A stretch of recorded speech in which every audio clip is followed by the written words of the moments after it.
২৬ বছর বয়সী এই খেলোয়াড়ের প্রতি আর্সেনাল, ম্যানচেস্টার ইউনাইটেড এবং অ্যাস্টন ভিলা সহ বেশ কয়েকটি প্রিমিয়ার লিগ ক্লাবের আগ্রহ ছিল, কিন্তু স্প্যানিশ ক্লাবই তার রিলিজ ক্লজ অ্যাক্টিভেট করার জন্য দৃঢ় পদক্ষেপ নিয়েছিল।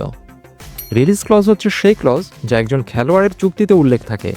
একটি বড় অঙ্কের রিলিজ মানি থাকে, যে টাকা দিয়ে যে কোনো ক্লাব যে কোনো প্লেয়ারকে তার বর্তমান ক্লাব থেকে সরাসরি কিনে নিয়ে আসতে পারে। তবে এক্ষেত্রে ক্লাবের সাথে একটা জেন্টলম্যান অ্যাগ্রিমেন্ট করে নিতে হয়। বার্সেলোনা হন্যে হয়ে মার্ক আন্দ্রে টের স্ট্যাগেনের রিপ্লেসমেন্ট হিসেবে জোয়ান গার্সিয়াকে টার্গেট করেছে। আর যেহেতু স্প্যানিয়ল রিয়াল মাদ্রিদের মতোই বার্সার আরেক চিরশত্রু, তাই তাদের দুর্গ থেকে জোয়ান গার্সিয়াকে আনার জন্য বার্সা তার রিলিজ ক্লজকে টার্গেট করেছে। আপাতত জোয়ান গার্সিয়ার রিলিজ ক্লজ মানি হচ্ছে 25 মিলিয়ন ইউরো, মানে প্রায় 350 কোটি টাকা।